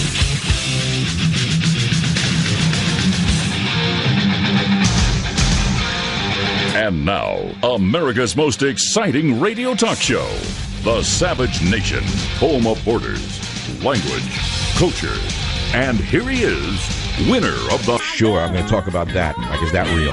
Sure, it's real. Politicians are politicians are politicians. We thought we elected a businessman. Right. Okay. So on my Twitter feed, I put stuff up, and sometimes I'm amazed at what draws response. Like, my thing on the Vegas shooting was enormous. Like 280,000 people responded because we all know it's a lie. We know there's a giant cover-up. But then I put like a picture of a rat in the streets of San Francisco. I got like 50,000 on that, with quips. But I put up a picture over the weekend. I took Friday off. I went to my mechanic with my XKE, which is a 1970 Jaguar. And it's a new headers for the E-Type plus engine out. So, I don't know, like 1.3, I don't know how many, 50,000 people responded. A lot of people are into cars these days. I love to watch car shows shoe shows. I like to watch car shows at night. It relaxes me to see men actually do things and fix things and know how to do things as opposed to the nefarious. So anyway, I sometimes I tinker. I'm not a mechanic myself, but I like to be there when the mechanic is doing stuff. I could do minor. So I bring the car in. You got to listen to this car story. It's a 70. I almost never drive it. I also have an XK150, pristine, like a heart-stopping black car with a red interior. And the reason I buy these old Jaguars, only two of them, is because when I was young, I wanted them and couldn't really afford them. And then I bought one when I lived in New York, and it was a pile of garbage, the worst car ever made. I remember selling it on Queens Boulevard to a shyster car dealer for $800. It's worth quite a bit of money now, probably $150, maybe $200,000 now. But it was a pile of garbage. Everyone knew that. Lucas, the electrical stuff caught fire. So I bought this car like 3-4 years ago. Now I've done stuff to it. So I want to put a clutch in. It's not like the clutch blew, but I know there's like 20% left. So I call the mechanic. I said, okay, I got to put a clutch in. He says, well, here's the bad news. It's designed so poorly that you have to pull the engine out to put a clutch in. I said, you're making this up. He said, no, now let me add something more to it. We have to remove the hood, which is a tilt-forward hood, which is so complex. To put a clutch in, you got to remove the hood. That's like 10 hours of work off and on. and remove the engine. That's another 10 hours off and on just to put a clutch in. Can you believe how poorly designed these British cars are? But it's a beautiful machine. I'll have to drive it every once in a while. So listen to the story. So I said, wait a minute. You're pulling the engine to put in the clutch. While the engine is out, why don't we do a new exhaust system? I want a stainless exhaust system with a better sound. So he orders me an exhaust system from England, and I went there Friday I got it out of the box, and the welds were so bad on it, on the headers. I said, Justin, I can't accept this. It's going to diminish the value of the car. Where was this welded? In China? Like in between harvesting like sewer shrimp? I said, I'm not accepting. No, he said, no, you're right. So he called the company and said, yeah, most of them are good. We're getting new. So we're going to get new headers, right? So I'm going to get new pipes, new clutch. I said, well, you know what? While the engine's out, why don't you pull the head and take a look? He said, yeah, we'll put in a new head gasket. I said, well, why don't you look at it and see? The next thing is I'm going to do like a minor engine rebuild. Now, what am I doing this for? The car ran fine. But why? Because it's a hobby and I want it to be better. This is what you do with classic cars. It's beautiful. It's got a nice Barani wheels. But, I like reliable cars. I really don't want... The classic cars are not reliable. You can't love them. So now the news. You're tuning in to hear about Biden and Maxine Waters and Pelosi, the idiot.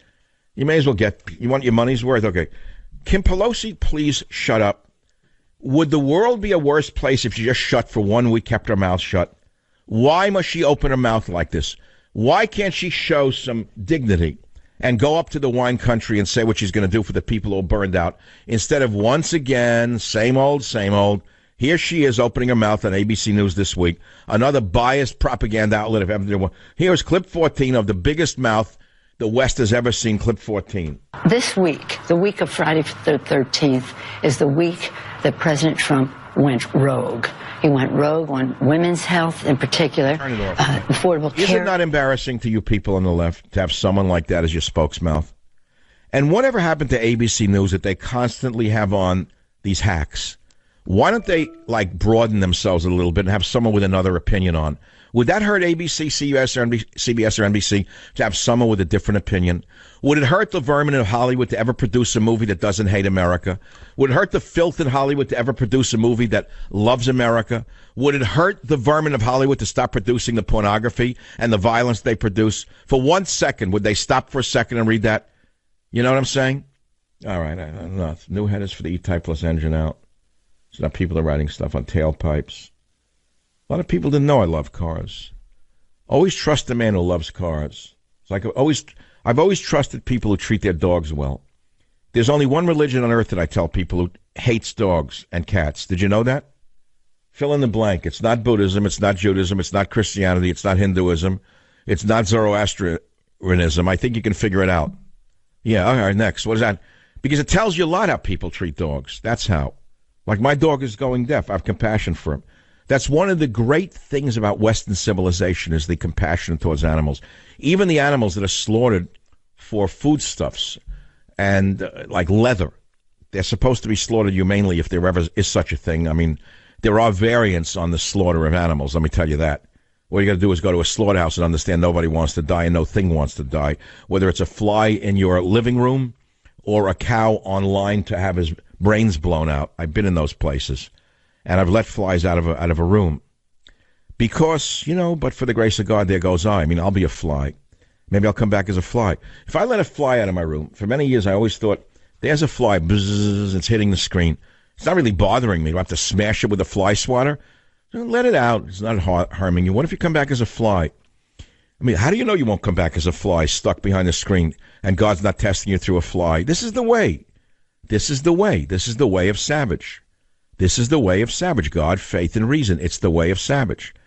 A bee. Does a bee really bother you if it got in the house of wasp? All right, it could sting you. But there's a way to deal with that, too. How about a crawling thing? I'll give you my biblical thing on the crawling stuff.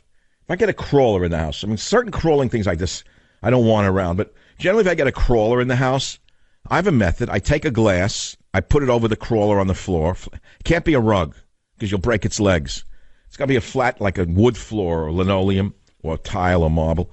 You put a glass over the crawling insect, and then you get a very small card, not too sharp because you'll break its legs, like a card, like a postcard type thing. And you gently, you lift the glass slightly, and you gently, and you push the card underneath the fly, the crawler. Then you put the glass down on it. Then you lift up the card and the insect and the glass, and you take it outside and you throw it in a bush. So what are you doing that for? Why? Because you may come back as the crawling thing. God has a strange way of teaching us a good thing at the end of the road. Like, what would Harvey Weinstein come back? It has to go there. I'm sorry. If God were to punish Harvey Weinstein for his piggish behavior, you say, oh, he's going to come back as a pig. No, I don't believe so. I believe Harvey would come back as some kind of like a grunting animal. I'm a pig's grunt. Like something that snorts a lot. Well, that's everyone in Hollywood during that. What would you think God will send Harvey Weinstein back as? Let's say you're not Woody Allen, you actually believe in God and punishment, and you get there. So, okay, the last thing, you go across the thing, you're there, now you're getting punished, now you're being judged. All right, step before me. All right, Milton, what's your last name? Rosenberg?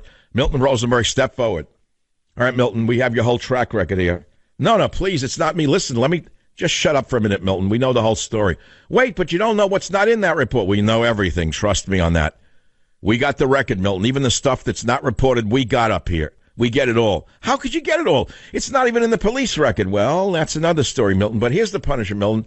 Because in 1956, when you were in yeshiva trying to be a religious boy, and you cheated on that yeshiva exam, you destroyed your entire religious life, Milton.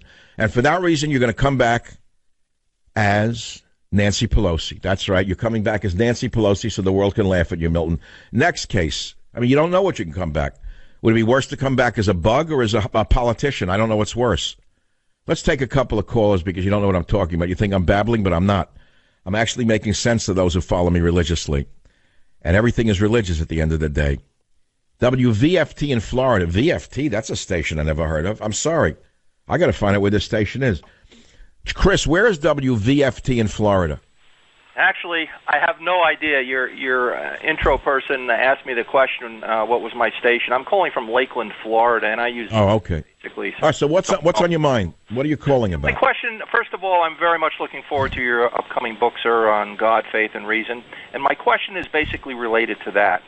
I'm reading Kahn's book, whereby he basically identifies and connects characters and events from ancient Israel to the modern times with emphasis on northern Israel, ancient northern Israel.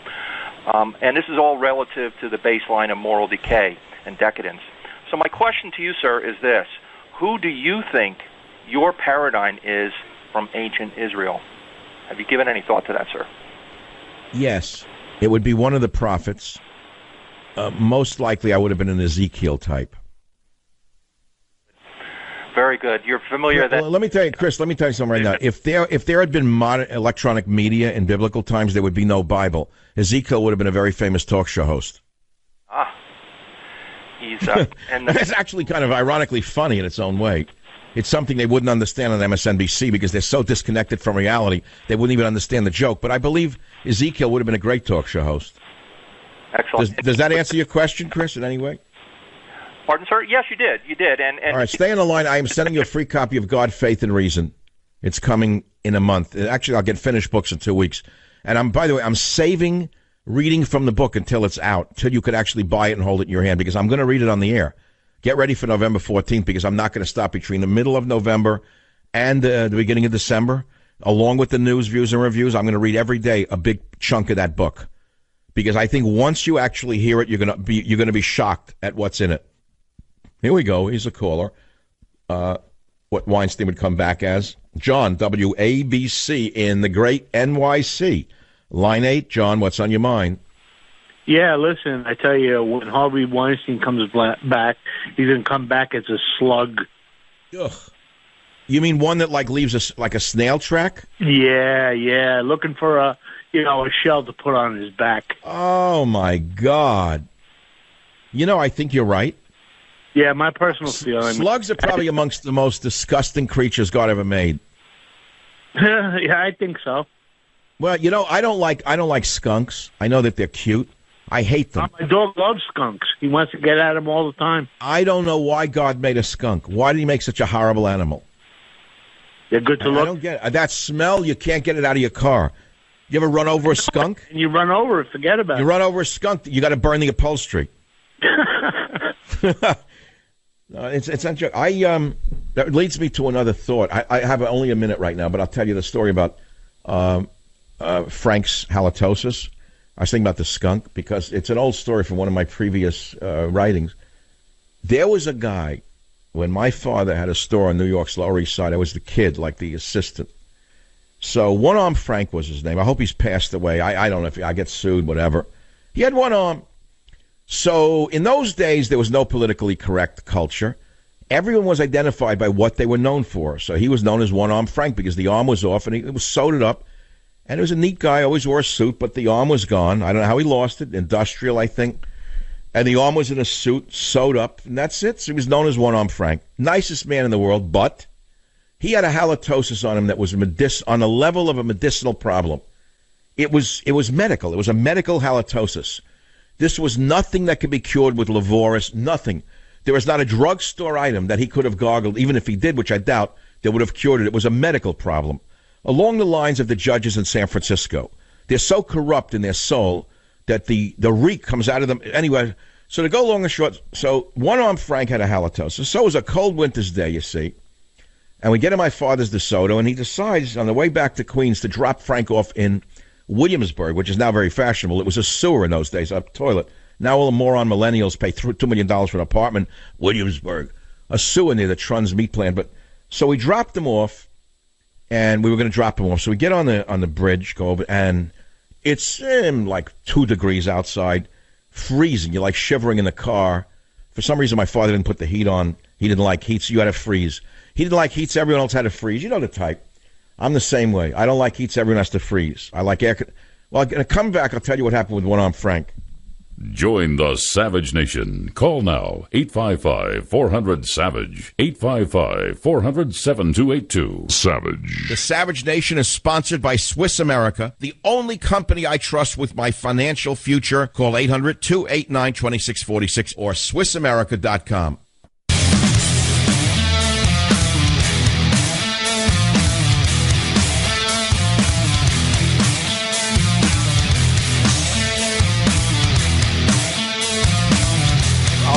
One Arm Frank story another day. It was so short a time. I got to grab another caller out of New York. Marie on WABC. Marie, fire away. What's your topic?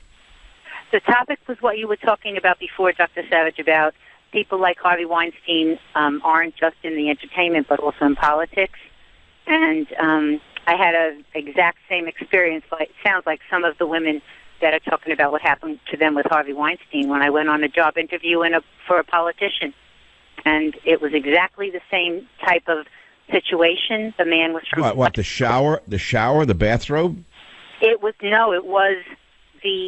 I went in the interview thinking it was a job interview. He took a look at the young girl that I guess he had different ideas for what I was there for a Girl Friday interview. It was a political office in Flushing, Queens. The guy was a state senator. And it turns out that I ended up with him saying he wanted me to look some forms over and papers to see if I could handle the paperwork in his office, and he locked me in a room. Locked me in a room that had no way out. Wait, locked you in? Did he touch you? He started to get real close. All of a sudden, I realized this was not a job interview for a Girl Friday in the office, and I said, look, I'm really not interested. And before you know it, the guy was literally pulling at my clothes. And I'm not. What was he, a Democrat? Probably a very good liberal Democrat.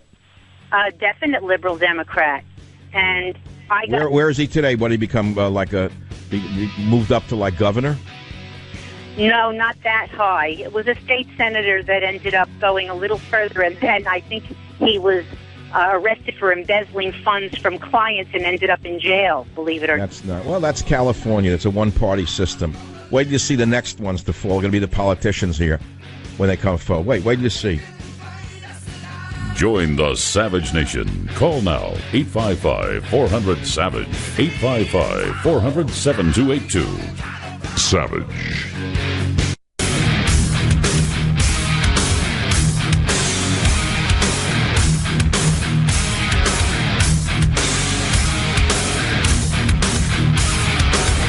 So anyway, the fires, more or less. Yeah, okay, it's over now. When is it over now? How many billions of dollars is this going to cost? Who's going to pay for it? Oh, Jerry Brown has a plan. Just tax the rich till they all leave the state. Then who are you going to tax, Jerry?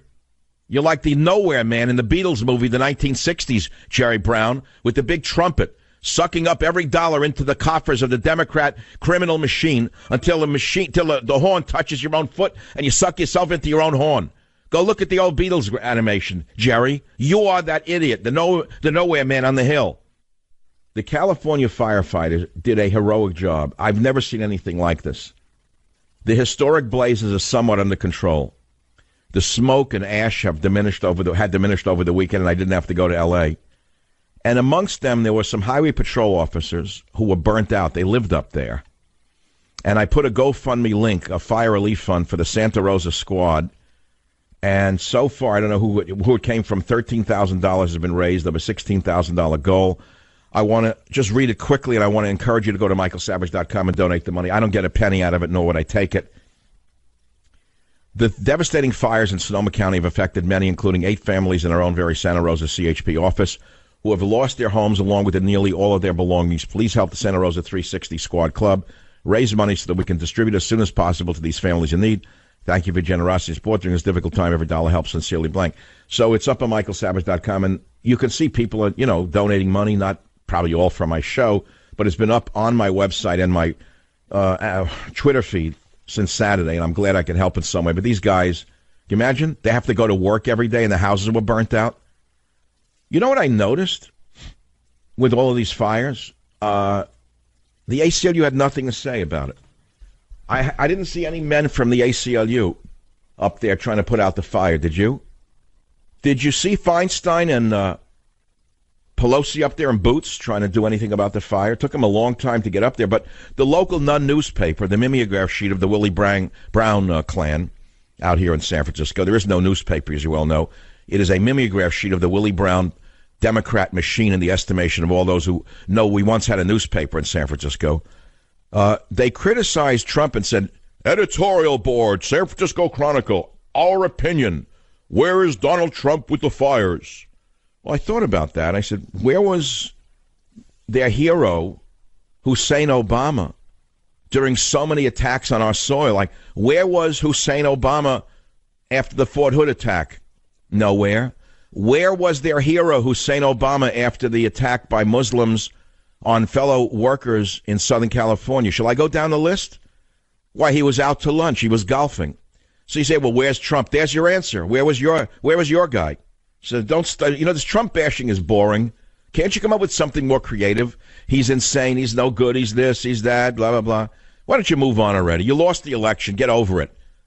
Get over it. He's not being impeached, and Hillary will never be president. She can be selling books nobody wants to buy. Okay, anyway, why did you see almost no coverage nationally of the fires? You assume everyone in the wine country is rich, right? Oh, wine country, they're all living in mega mansions. No. Most of the people that got wiped out were poor, in fact. And the houses that were devastated were those of people who were not rich at all. So I pointed out the highway patrol, you can give money there, and underneath that there's another box for a family that lost everything in the Cal fires, even leukemia hit one of the children. Can you believe this? So it's all there. You want to do something about it, send them $10, whatever you want to do. Someone sent $1,000 anonymously. People have money, So someone wrote this. I have a GoFundMe page on michaelsavage.com for the CHP families, and then there's another family of children that lost everything in the fire. It's really heartbreaking. And one of the kids is in cancer treatment, and the home that they were sharing with their mother and her parents that she moved into was burnt to the ground. This is a kid with leukemia. So it touched me. I put them up, the Sonoma fire victims family. And only $1,050 has been given so far. I know people are so cheap. But someone wrote something. She said, I lost everything to a fire years ago, everything. It's a loss of identity at first. In the long run, I learned to cherish people, memories, and experiences. You will, too, sending love and well wishes your way. And I thought about that. Have you thought about what would happen if your house burned down or your apartment? You had to leave in 2 seconds and get away with your life. Have you actually thought about what you'd lose? I don't mean the money or the gold or the bitcoins or the, let us say, the insurance, all the stuff that... I am talking about your photographs, for example. I mean, truthfully, that's a big deal. I'm a big photo guy, and I have old-style photos in addition to all the years of digital. I wouldn't know what to do without him. I got to digitalize all of them fast. About last year, I digitalized all my Super 8 and 8 millimeter family movies going back to when my father was still alive in New York. I couldn't believe it. I mean, like the family story in 58 minutes. This guy does this stuff for me. What an amazing thing to watch my father walking around in the store. And there I was, a young guy with my goofy friends at parties when my parents were young. It's astounding to watch that stuff. But you ask yourself, what would happen if you got burned out? Well, the people are going through that right now. Shrinks take the streets to demand narcissistic Trump's ouster. That is not related to this, but it is. Some 125 nutjob psychologists and other mental health psychos marched along Lower Broadway in New York Saturday to demand that President Trump be thrown out of office based on a constitutional clause allowing presidents to be ousted when their cabinets decide they're, quote, unable to discharge the powers and duties of their job. One of the loudmouths, Harry Siegel, don't you know? As you know, Harry's probably cleaner than the driven snow. A Cornell University psychologist, Harry Siegel, shot his big New York trap off and said, "We can sense the power of Trump's underlying fear, that he is worthless and weak, by how intensely he resists and retaliated against any criticism," said the genius Harry Siegel. He said no matter how minor, he can't let anything go. Michel Golan, another genius of the mind, also a clinical psychologist, agreed. Now let me ask you something. How many of you have gone to therapy and stopped because you know the doctor's sicker than you are? What now? Affleck groping could put Justice League in jeopardy. Here's the thing about Affleck. I think he's a fabulous actor. This is the thing you have to understand is I enjoy his movies. I don't know what he does in his regular life. I know that's like saying I like Hitler's watercolors. I get that. I am not putting it in the same category. Don't get me wrong. But can't I just go to a movie and watch him be an actor? Or must I sit there and say he did this, he did that, he did this, he did that? Jesus said, you want me to get into that? Let he who is without sin cast the first stone. And I hear a lot of stones flying from people who are not so innocent. That's all I can tell you. Be careful now which way the stones are going to fly because they can come right back at you. Affleck groping could put Justice League in jeopardy. I liked Affleck in the movie The Accountant. I thought it was unbelievable. It was like Asperger's. It was pretty good, that movie, The Accountant. I watched it 3 times. It didn't do very well because it was too intellectual. You had to actually think while you're watching it. And there weren't enough, whatever. I can't, it's a family show. We have a Jimmy Kimmel piece that I'm going to play right now, which is from Comedy Central way back when. Here's the conscience of America, Jimmy Kimmel, showing a part of himself that he thought was buried, that someone dug up from a show called The Man Show. Do we have that ready to go, Jim, before we take our break? Listen to it. It's a little disturbing. But there's a reason for playing it, is because he's so self-righteous. He is so damn self-righteous that it's worth outing this guy. Listen to this clip right now. Here's Jimmy Kimmel before he was well-known, before he became a political genius, in the following soundbite. I've stuffed something in my pants, and you're allowed to feel around on the outside of the pants. You'll have 10 seconds to then guess what is in my pants. You should use 2 hands. 2 hands. You've done this before, haven't you? Maybe it would be easier if you put your mouth on it. How old are you? 18. Okay, good. You sure of that? Because Uncle Jimmy doesn't need to do time. You're gonna make a fine wife. I think I wore the rubber underpants. And your guess is? Vibrator. A vibrator? No, it is actually a zucchini with a rubber band on it. Very funny, Jimmy. Very funny. Very good. That's real high-end comedy. Takes a lot of creativity. I wonder where the idiot is who wrote that for you. Where is he today? In a mental hospital, dead, suicide, hanging? Unbelievable. I don't know which way to turn listening to these stories anymore. And look what an expert he is on global warming and on women's rights and third world rights and immigration. This is the beautiful part about Jimmy Kimmel. He's suddenly become an expert on everything political. Did he ever go to school? I can't imagine he's educated at any level. He probably has the same level of education as Jonas Schimmel. Well, he is Jonas Schimmel's. I call him Schimmel for a reason because it matches, the rhyme matches. I heard a soundbite the other day from this guy, Rob Reiner, who was probably one of the most, there's a word for him, a big blowhard of a schmendrick from Hollywood, a Brooklyn big mouth. He gets up at a Hamptons Film Festival, and he says, well, they're comparing what Harvey Weinstein did to Donald Trump. He said, It's not a moral equivalency. One is the president and one is not.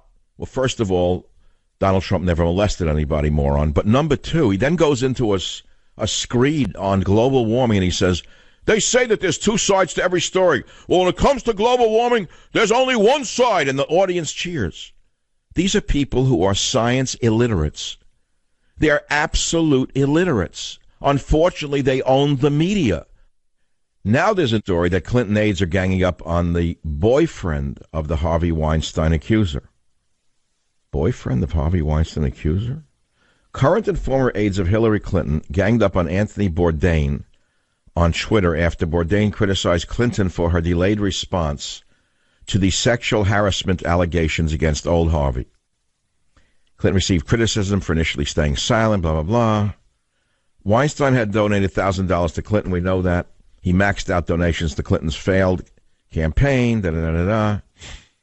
And the Hollywood mogul had given at least $250,000 to the Clinton Foundation. That's a slush fund in the minds of many people. 5 days after the initial New York Times story broke amid growing criticism, Clinton released a statement condemning Weinstein, acting so shocked, just shocked. She then conducted an interview with Crazy Eyes on CNN, the guy who has the bug eyes, on Wednesday night, in which the former candidate for president said she would redonate the money she received from Harvey, but did not specify where it would go. No doubt the Clinton Foundation. Now she's going to give it to someone.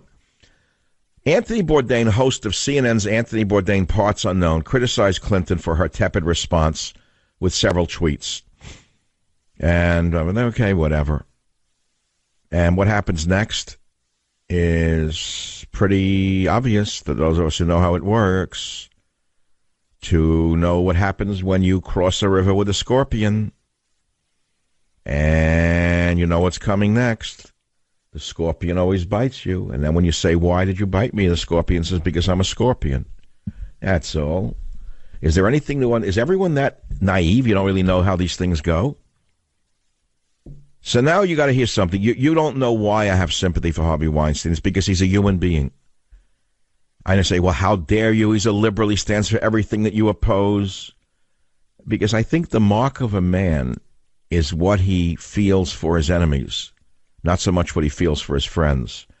And my religious teachings actually teach me not to take pleasure in the pain, even of my enemy, in battle. Did you know that? I don't know if you understand how certain religions work. So I'm supposed to laugh at Weinstein. I'm not going to. I think he's a very sick man. I don't say I feel bad for him. I don't know the man. I'm sure he thought terribly of me. It's an interesting story I could tell you. I don't know if he can sue me for it. I have a friend who's a very famous, very unknown famous film producer. And he produced two phenomenal animated films which were very big. And Harvey Weinstein was his partner. So he went to Harvey Weinstein and said, I want to do a documentary on Michael Savage. This was 3 or 4 years ago, and Harvey said, I know who he is, I hate him, I detest everything he stands for, but I'm in the business to make money, and if it's a good movie, I'll distribute it. That's what he said to him. I don't know if I can be sued for telling you the truth.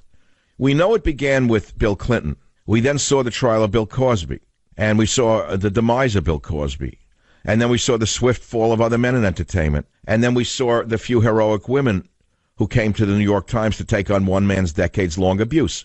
A man who's bullying power in Hollywood, whose fearful personal wrath, whose army of attorneys watching for libel or slander allowed him, meaning Harvey, to become one of the worst offenders. I do not know if this will change the long history of the casting couch, but it does remind us of the lesson Bill Clinton learned. No one, no matter how powerful, is untouchable. I'll be right back. Join the Savage Nation. Call now, 855-400-SAVAGE, 855-400-7282. Savage. The Savage Nation is sponsored by Swiss America, the only company I trust with my financial future. Call 800-289-2646 or SwissAmerica.com.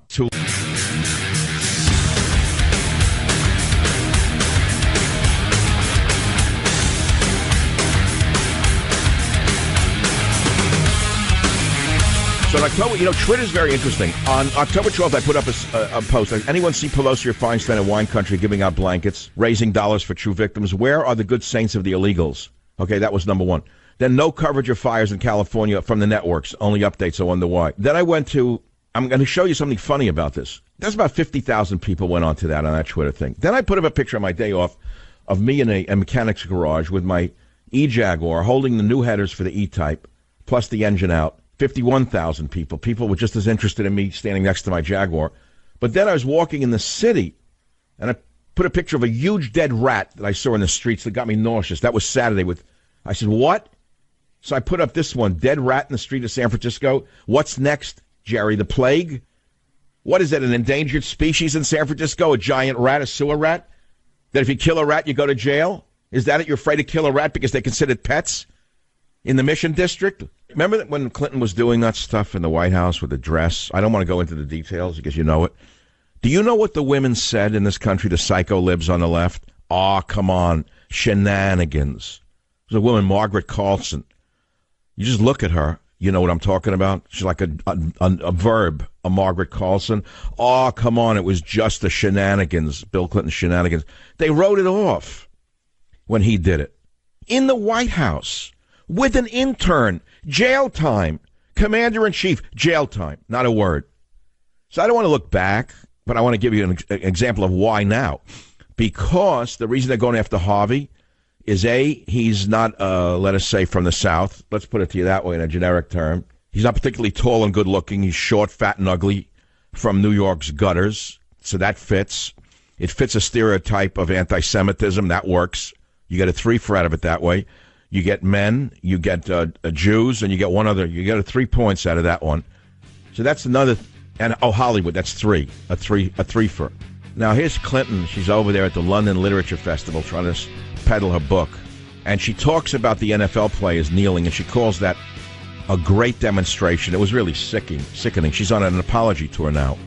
And of course, the liberal psychos who threw their own nation in the toilet in England cheer her. The stupid women of England who turned their country over to the hordes cheer on this liar. I could play it for you, but I don't want to get angry. I'm sorry, I'm not going there. I'm not ready for anger. Savage.